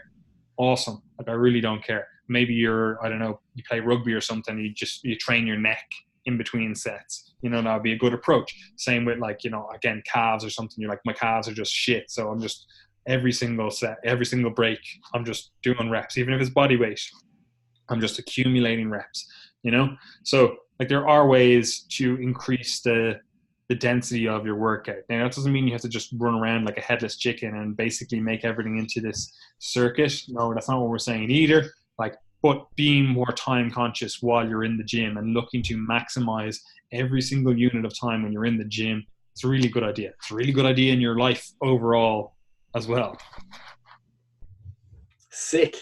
I think that covers pretty much everything we want to talk about. We've got a few questions if you want to move on to those. Before we move on to those, so if you are an individual who is thinking about getting into the gym and you're looking at these bodybuilding splits and you're kind of going, oh no, man, like I just don't have the time for these 90-minute workouts. It's just too long for me, right? Like there's so many ways you can train at home. There's so many ways that you can get an effective workout, like 3 hours per week, right? If you've got 3 hours per week, like I see no reason why you couldn't get absolutely unreal results. And I'm talking like fitness model results, you know, like that kind of idealized physique, you know, whether it's your Instagram fitness models or like magazine fitness models, like 3 hours per week, you should be able to get a damn good result from that. Like loads of the results you see from like online training, in-person personal training, whatever, a lot of them are like 3 to 4 hours per week. Like I'd say the vast majority of them are 3 to 4 hours per week, you know. So like that's not a huge commitment. Now obviously we're taught, as we said before, like a lot of that you do have to factor in like the changing, the getting to the gym, etc. But for most people, if you live in a big city, like there's going to be a gym within 15-30 minutes of you for most people, right? And if you don't, then just use the money that you would have spent on a gym membership and buy some equipment, keep it in your room, keep it in your garage or whatever, you know, and literally get an effective workout in that way, right? So there are ways. If you are coming into this and going, look, I just don't have the time. Like there's so few people that I've actually met that just don't have the time to get an effective workout that like I could literally count them. I maybe 2 people I know, like overall. And generally that's people that have like really like high pressure jobs and a family, you know, so they're like, oh, like I just don't have the time, you know, they're getting paid handsomely for what they do and it requires them to do like 80 to 100 hours per week. So they're doing that and they're traveling and they're trying to look after, be a good father, mother, whatever, you know. So unless that's you, I don't like, most people are like, I just don't have the time. And they're like, I do a 9-to-5 job. And if you do a 9-to-5 job, it should be the piss handiest thing ever to get a great session in every single day. You know, like think about it, like that's 8 hours in work, 8 hours of sleep, 8 hours of free time. right? Like, what the fuck? Like, how are you not able to do that? We'll factor in again, travel, whatever. Cool, right? An hour each way, 2 hours. That's still 6 hours in your day, every single day, to do whatever the fuck you want. Not that hard, right? Now, obviously, there are other commitments. Maybe you're in night college or something, whatever else. But even still, it's like you can get a 20-minute workout in. Like it's not that hard to do, right? But yes, Gary. Questions. Yeah, and just to your point as well, like I suppose the thing is like it is for you as well, as in like some people like to look at training as if it's some sort of like penance, like like they need to do it as punishment. It's like, no, this is actually an investment into your future self. Like if you don't do this, like you will pay down the road. Like it's very likely that you will be weaker, less fit, and have higher risk of disease in the future. So, when people do kind of put up those surface level excuses, like I can certainly appreciate some of them, but at the same time, it's like you do actually need to do this for your future self. And I think like I especially like to think about this in terms of like friends. Like a bad friend is going to be the person that says, oh, you're fine, sure, you're so busy, there's no need to exercise. But a good friend is going to be the one that actually tells you like, all right, well, do you not want to be able to look after your kids like when they do grow up a little bit and go play with them and stuff because you're too unfit? And it's like, oh, that's harsh. But it's like, it's not harsh, that's actually caring about someone. And the same thing goes if you're young and if your parents are getting older. It's like you want to be like fit and strong and useful for them so that you can do jobs for them when they need you. So they're the types of things that make it about more than just like penance, because that's not what it is. All right, but anyway, you pay now or you pay later. Like the toll must be paid. If you don't discipline yourself, the world will discipline you. Anyway, questions. Let's get out of this pseudo philosophy. Right, first question was is it important to understand physiology as a coach? Like, yes, I would say it's probably one of the most important things to understand, like along with lots of other subjects, which I think people just gloss over at times. Like I think a lot of people, we've talked about this many a time, who like they have essentially what we call a social media education, as in like the things that you know and the things that you say and the things that you believe are a story in your head that are the result of what other people have said on social media. You haven't actually thought for yourself, and if you were to reason what you do or what you prescribe from first principles, you probably wouldn't be able to do it. So that's why understanding things like anatomy, physiology, like some basic mechanics, and then like some psychological concepts and things like that are useful. You need to understand something about behavior change, although I think you can learn a lot of that through coaching as well. But even things like motivational interviewing, if that's a weakness for you, there are things you need to try and understand. All of those things, basic metabolism, etc., they allow you to reason from first principles and to be a better coach without needing to use someone else's method, because I think that's what a lot of other people like rely on. And we talked about it in this podcast, where when people say they're evidence-based, what they're really doing is reciting sound bites from maybe like 5 to 10 people who are prominent voices in the industry. They might be very reliable, but they are not working with your clients, and you're the one that needs to work with your clients. So I think like physiology, one of the fundamental core subjects. I'm sure you'll agree. Do you agree? No, not at all. Not at all. It's just dumb. You shouldn't learn anything. Yeah, like we were saying this before. Like I think this is one of the reasons that the life expectancy or like the career life expectancy in the fitness industry is like 3 to 5 years, and it's because people never actually learn what they're supposed to learn. So they can just get to a stage where, yeah, they might be able to get results with some people, but they're kind of like, they're just at a loss. And because they don't really understand it, they're always almost living in fear that someone will call them out on it. Someone that will ask them a question they don't really know the answer to, And again, like, we're not saying that you have to have a PhD, a doctorate in physiology. It's like, no, you just need to know some basic physiology. You need to know some basic, exercise mechanics, some basic like metabolism and nutrition. It doesn't have to be really in depth. It also doesn't have to be like, I always think this as well. People kind of get lost once you start talking about specifics. Like, you don't actually have to be very specific with your knowledge. Like, you just have to have a very generalized overview. And what I mean by that is, if an expert was to walk into the room and they were to talk, yeah, you might not understand all the terminology they use, but you can keep up with the overall flow of the conversation. You know, like you might have a car, but you're not able to understand the actual inner workings of the car, right? So if a mechanic is talking to you about this and they're saying something about, I don't know, the alternator or something, and you're kind of like, no idea. They're like the catalytic converter, and you're like, Who? I don't know what. Like you have no clue. Like nothing. There's nothing even in your head. Like looking together. You're like, oh, I don't even. I couldn't even point to it. Like that's where I find most, not most, but a lot of personal trainers find themselves. Like they're kind of like, I don't really know, right? And that's all you have to get to, the level where if an expert was to come over and talk to you about it, yeah, you might not understand everything. Like if a mechanic came over and talked to me about the inner workings of a car, I might be able to point to a few things. I might be able to be like, oh yeah, cool.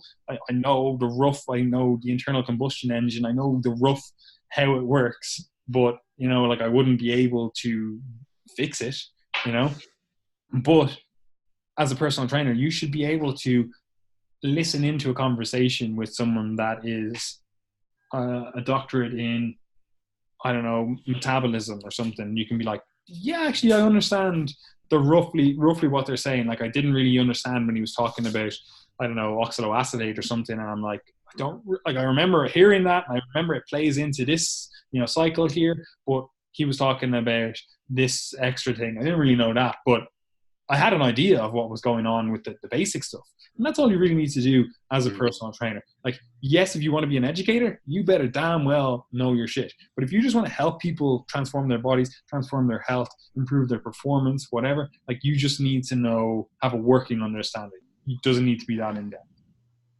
Yeah, and I think like the main purpose, more so than like drastically changing what you do with clients, is like elevating your bullshit meter. As in, like, you're less likely to do things that are totally stupid if you have a good foundational knowledge. It's not necessarily that everything that you'll do will be superior to all other coaches. Like, realistically, people with a good knowledge of physiology, they're not going to be doing things much differently, but I think they're less likely to fall victim to some things that are just useless and don't actually make physiological sense. And that's relevant to things like supplements, to nutrition, to specific training protocols, even when you're talking about training adaptation. So definitely beneficial, but like you said, you don't need to be like a PhD. And if there are people that know more than you, like, you don't have to be like, oh, I need to know more and more and more and more and more. You could always learn more, but at the end of the day, you need to be able to translate that as well. So there's a certain point of diminishing returns, as they say. So hopefully that helps. Yeah, and also I think on this, just on the last point on this, like you're allowed to defer out to experts. Like, you don't have to be a fountain of knowledge. Like, it's like, that's not your job. Your job is to help someone get to their overall goal, right? Yep. That doesn't mean you have to be able to interpret blood work. That doesn't mean that you have to know everything about exercise mechanics. It doesn't mean you have to know everything about nutrition. It doesn't mean you have to know everything about metabolism, etc., etc. It just means that you have to have enough knowledge to be able to make the correct decisions for that individual, and also understand that, yeah, there are probably better coaches out there than me, you, whoever, and in certain areas. And you can ask them for their opinion. Like, that's, like, I always think it's really weird. Like, people will have no problem searching on a search engine or going to PubMed or something and finding the answer. But if they were to ask a person in person who they know knows the answer, they'd feel embarrassed or ashamed or whatever. It's like, you're effectively doing it through a computer. Like, you're just, why is it harder in person? Like, just go up to the person, ask them, or on social media, ask them, right? Again, that's not to say, like, don't do your homework, like, you still need to have put in some sort of, or to show people that you've done some sort of work to try to understand this, because no one wants to help someone who done nothing. Like, people will ask you a question that's very easily found just by using a search engine. Like, they're like, oh, what hours is this shop open? As if like just search engine, boom, bang it in. It's not that hard, But yeah, you can ask an expert. You can message them on Instagram, social media, whatever, and more often than not, they will reply. So don't be afraid to do that. And also, you should have done your homework before you asked the question. Yes, sir. Next question. Very specific, but is an intra-match or training carbohydrate source likely to be useful for a GAA player to aid performance? Maybe like the duration of the session, whether it's training or an actual match, it's just kind of on that verge where like you might get a benefit from it, but it's like not likely to be massive. Like, and what I mean by that is like generally once you get over like an hour, 2 hours, 3 hours, like the longer the duration, the more benefit you're probably going to get from that. Like in this case, I'd probably wouldn't worry too much about like constantly like slamming it down. But if you have an option to have a drink at halftime, that's probably a good call. But at the end of the day, like your nutrition leading up to that point is going to be like the primary determinant of the fuel you have available. So eating enough carbohydrates the day before, the morning of, a couple of hours before, they're going to be there for use.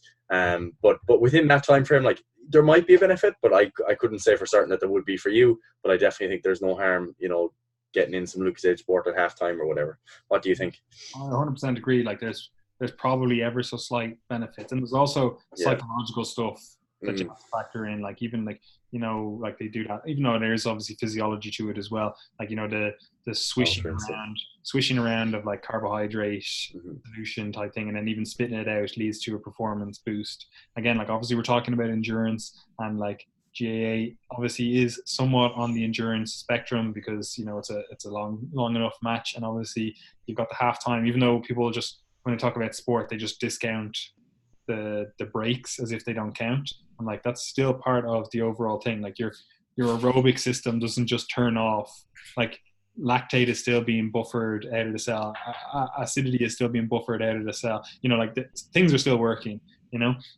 So you have to factor that in. So again, like I'm with Gary on this. Like your nutrition leading up to it is more important, and that's where 99% of your focus should be.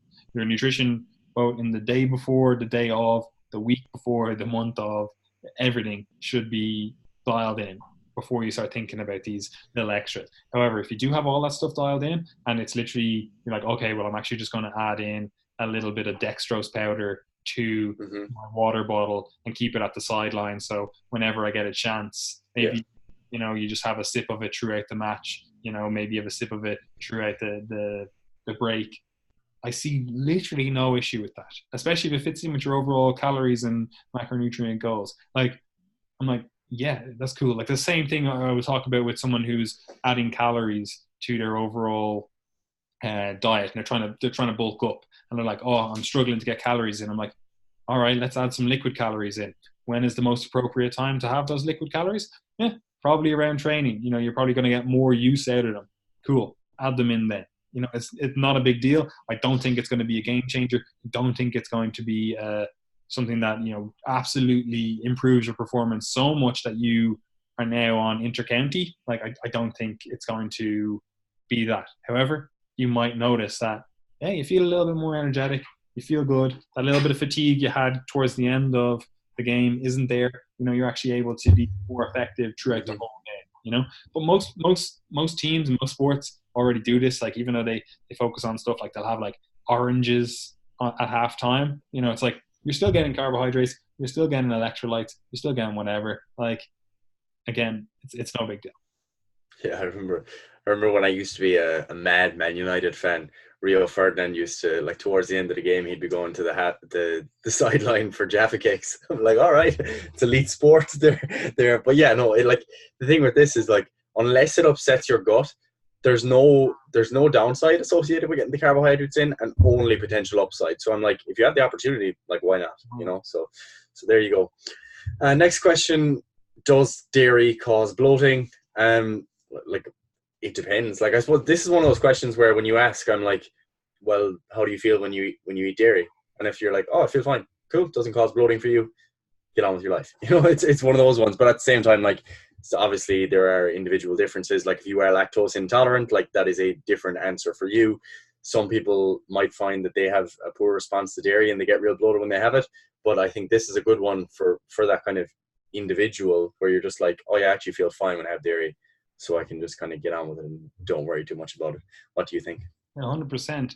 Like it's just going to come down to individual variance in terms of what's like genetic variance, like you as an actual individual, but also then you have to factor in like what you have done leading up to that point, right? Yes. Like if you've done stuff that, I don't know, maybe for example, like you are a female and it's around, uh, we'll say around ovulation, estrogen is higher, like just before ovulation, and maybe that's messing up a little bit with like calcium gated ion channels in your gut, and you have this huge like influx of calcium via milk.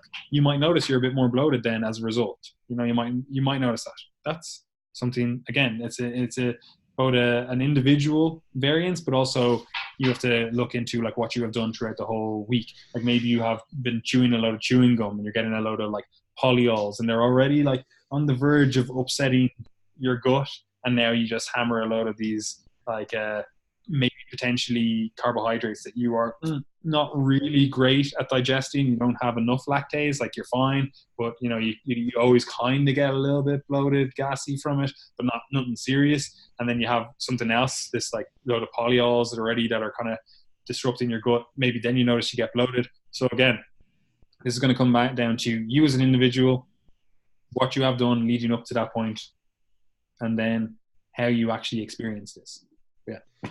Yeah, and I think another thing people are desperate for as well is like, oh, I only have dairy sometimes, and anytime when I have it, I feel like crap. Whereas what they're actually talking about is like, they don't eat dairy from one end of the month to the next, and then they have a big tub of Ben and Jerry's, and it's like, you can't just say it was because of the dairy. Like it's or they'll do something like pizza, and they'll be like, yeah. oh, cheese just doesn't agree with me. I'm like, how did you answer like that? What, you literally just eat the cheese off the pizza. The pizza. Yeah, so it's particularly relevant like when you're talking about like high calorie meals in general. Like you're kind of supposed to feel bloated after that, as in like you only have so much room, you are going to feel a bit bloated, and that's okay. Like I think people kind of catastrophize about bloating sometimes, thinking that it's always a bad thing, and it can be for some people, very unpleasant experience, but it is normal to feel full and for your belly to swell a little bit after a meal. You don't need to stress too much about that. How to make sure night shifts as a 20-year-old don't hinder your progress in the gym. This is definitely a difficult one because night shifts are difficult for people, and they definitely like hit some people more than others. Like I think you can really try and like theorize about this and be like, oh, based on this and this point in your circadian rhythm, this is probably best time. But ultimately, it actually comes down to like, one, where do you have the time? Because that's probably the biggest barrier for people on night shifts is like, I just don't know what time is appropriate.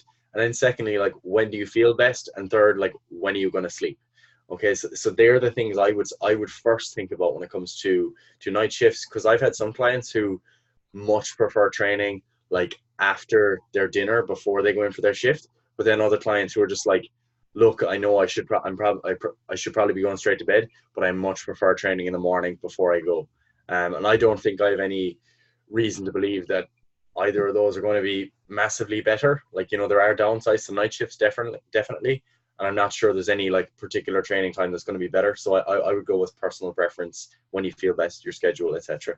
What do you think? 100%. Like the only thing you can do with night shifts is to make your schedule as consistent as possible. Yeah. And you can make your schedule as consistent as possible, which is really annoying because like I always just think, I'm like, I know like the unions and whatever else have argued for years to get it to a position where it's like, oh, well, you do 3 days on and 2 days off and whatever schedule your union has dictated. I'm like, that's actually the worst thing I've ever heard. Like that literally, like that is harder. that literally makes everything worse. Like everything, like it sounds good, but it's like, I would much rather someone that had a consistent night schedule. Like if you worked, I don't know, 11 p.m. to 6 a.m., I'm like, I'd much rather see that as a consistent schedule. Well, that's actually only like 7 hours. So 10 p.m. till 6 a.m. I'd much rather see that if you just did that every single night. So much easier to organize your schedule. So much easier to minimize any negatives that is associated with that. But you doing this, oh, I do a night shift here, 2 days on here, a day off, then I have a day shift. And it's like, man, there's no marker for your body. Like your body wants to get into that like synchronicity, that kind of rhythm. You know, a circadian rhythm is one we kind of always go with, but it doesn't necessarily need to be a circadian rhythm. Like it can literally be like a work synced rhythm. Like if you have that night schedule, like it will eventually become a sort of a circadian rhythm. But even if you do it off your night schedule, you're working at night schedule, much easier for everything. So although some people may disagree with this, if you can argue or talk to your boss about having consistent nights so that you at least know that your days are the same, your weeks are the same, whatever is the same, you're probably going to be in a better position. That's probably not something that you can actually do, but if it is, I would argue that that's a better approach. But if you can't do that, it's literally just do what you can do when you can do it, and try to maximize consistency wherever it is. And I mean consistency in terms of getting to the gym, you know, like Gary's saying, like this personal preference when you want to go to the gym, but consistency in your approach to things. Like maybe you fast up until your shift because it allows you to get onto a new schedule. Like whatever you do, whatever things you do, try to get some consistency around those days. Yeah, like it's definitely tough, and you are just kind of dealing with like the best of a couple of bad options, really, like, you know. So that, like, that's the other thing about saying, you know, it's much better just have it consistently all nights, but then people are trying to weigh up, like, all right, I want to weigh up my health benefits and how I feel with also, like, I don't know, seeing my friends, seeing my girlfriend, spending time together at normal times, etc. So that's they're things that you have to weigh up, and like, you know, there it is a very real health risk, I guess, in that like night shifts aren't good for you in the long term. But I mean, in the short term, like if you're making extra money, I'm like, yeah, go for it. Like, why not? You know, I think that's the other side of it. People sometimes get too freaked out when they see like, on night shifts are rated as a carcinogen. You know, it's going to really harm my health. Like if you have to do it short term, like don't worry too much about that. Just kind of get on with it, try your best, and just don't make it a 40-year pursuit, I guess. Next question was, should an athlete use a belt for heavy squats and say maybe use no belt on higher rep days? Like what I would say is, like, if you're trying to maximize the weight that you can lift and that helps you, then I think that's a good idea. You know, I also think it's a good idea to be somewhat minimize the discrepancy between your belted and your non-belted lifts. As in, if you just like fall to pieces and you don't know how to brace or anything when you don't have a belt, and you can't even train when you don't have a belt with you, then I think you probably might want to do some more beltless training. But in general, I don't see the downside to training belted that a lot of people seem to proclaim. Like, a lot of people will automatically say, ditch the belt, you know, it's just hiding weakness. Whereas, like, if it's giving you an extra 5 to 10 kilos and your goal is maximal strength, there's ultimately not really a reason like not to use it. What do you think? I know you don't use a belt. I don't agree with belts personally. Like I notice I get about 20 kilos out of a belt, but I'm like, and it's just such a hassle bringing it to the gym, doing whatever. And then I'm like, even though I don't really agree with what I'm going to say, at the same time, I'm like, sports specificity even. Like, I'm like, I don't use a belt in my sport, so, you know, whatever. Even though I don't actually technically agree with that, like, I do have that kind of in the back of my mind as well. Yeah. But then also, I'm like, if you were going to use a belt, in my mind, surely you would use it on your higher rep days, if anything, right? Because it's teaching you to brace, you know, like it's effectively allowing you have better bracing ability, right? Because you're able to push out against something. Surely that's something that's more likely to fatigue earlier than the maximal weight, if that makes sense. Like you're going to notice your core fatigues, and that's what stops you getting the reps in. Like you shouldn't need, I don't know, in my mind, I'm like, surely it would be better to ditch the belt on the heavier days and use it for the higher rep days, because it's going to give you better core endurance, if that makes sense. Because if we go from the argument that it's just hiding weakness, then that's obviously saying that it's contributing somewhat to core strength, right? So obviously that's more core endurance strength rather than like there's no way it's improving like your 1RM strength, if that makes sense, in your core. So it's your core endurance.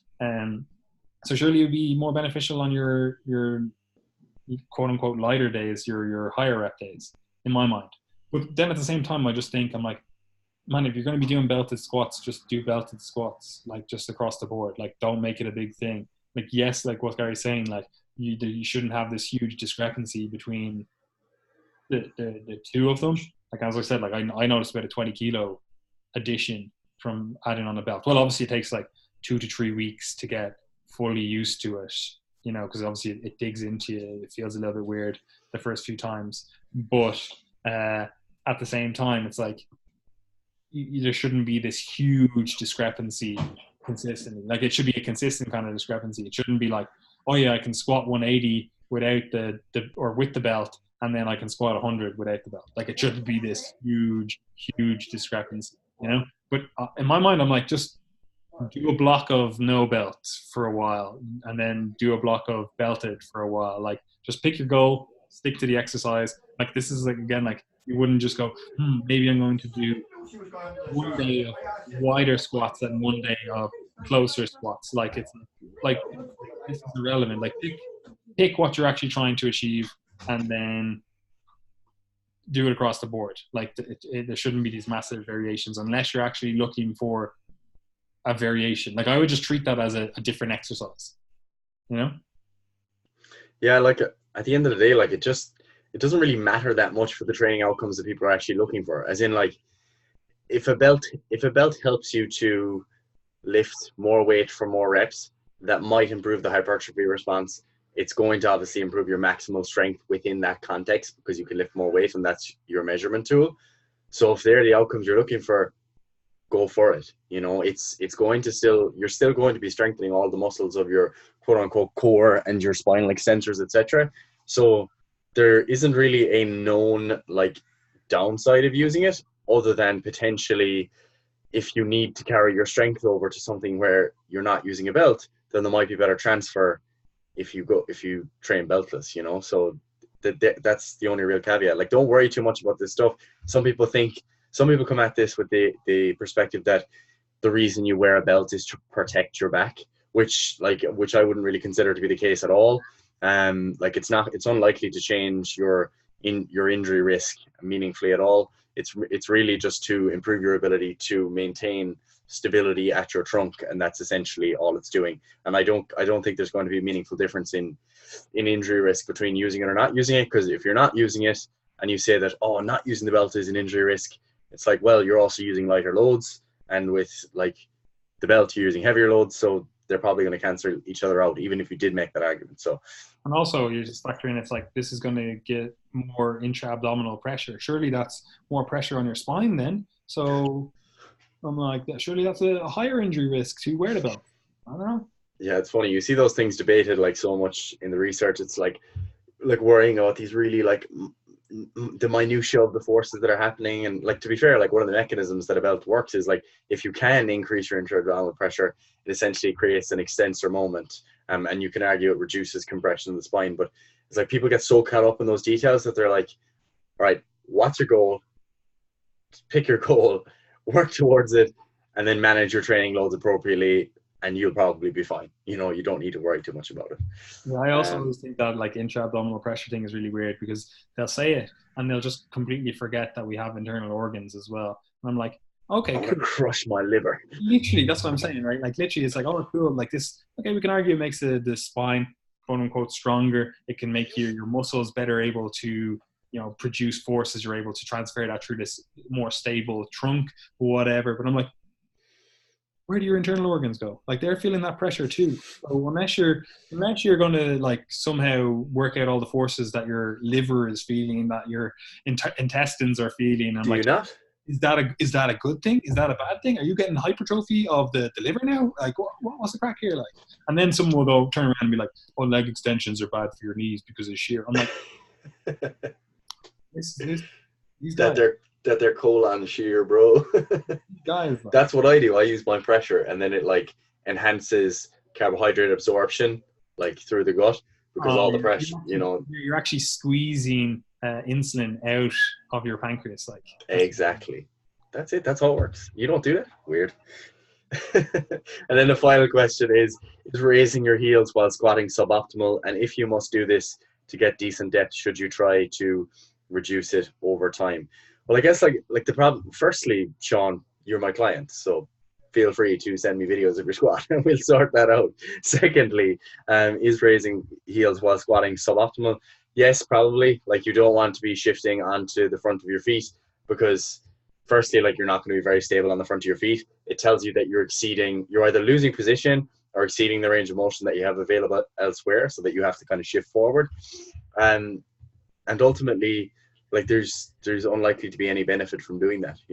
There's the furthest extreme you could take this to is if you one day your heels raise too much, you shift to the front of your feet, you fall over.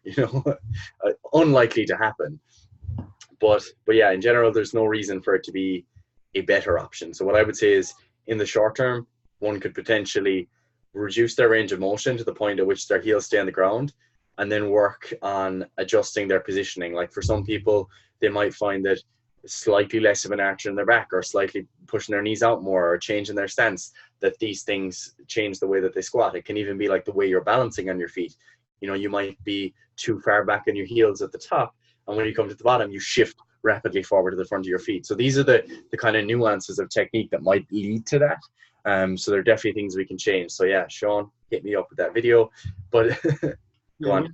I just think it's really, I always go back and forth in my mind because I'm like, yeah, okay, cool. That makes sense in terms of we raise the heels, we get a more open ankle joint, we'll call it that, right? The angle of the ankle. Oh, 1 second. I actually just totally misinterpreted this question. I thought he meant that he was coming down to the bottom of the squat and his heels were lifting, like he was falling forward. I was like, oops. That's fine. Never mind. We can talk about that in a second, right? But raising the heels, like obviously if you are, like Gary was saying there, like talking about like your heels are coming up off the ground as you squat, right? Right. But what I'm talking about is like raising your heels using like a wedge or a Olympic shoe or whatever else. Cool, right? I always go back and forth in my mind with this because like you would generally tell someone that raised their heels, like you were talking about, Gary, there, like their heels came off the ground, you would be like, ooh, that's bad. Like you would think that looking at someone, right? And you'd be like, we need to work on ankle mobility, strength, positioning, whatever else, right? But then someone will go around and go, okay, wear Olympic lifting shoes and it's all good. And I'm like, okay, well, like this, it kind of dichotomizes in my mind, right? Even though I'm like, yeah, it actually makes more sense. Because then you go, like I wear Olympic lifting shoes, right? So then you go, okay, so this is opening up the ankle joint, giving you this more open ankle joint. But then you have to factor in the fact that like your knees have to travel a little bit further forward, right? So you're kind of going a little bit deeper then. Like, and people will say like, oh, it reduces the depth you have to go to in your squat. And I'm like, I don't actually think it does, right?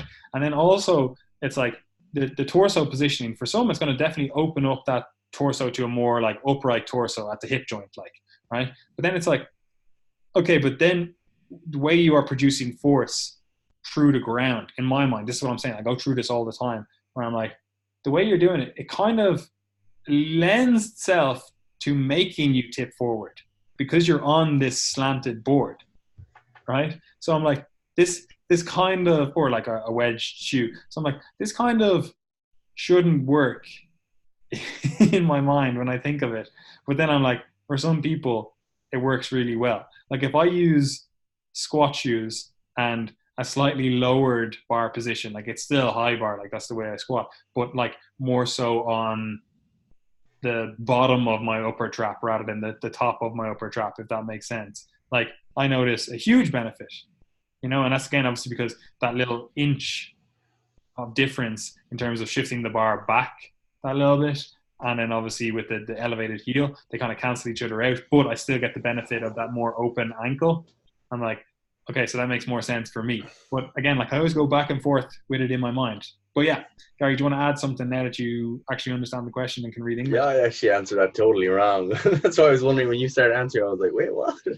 But yeah, no, we actually talked about this like loads in one particular podcast, and I have no idea what podcast that was. Sorry.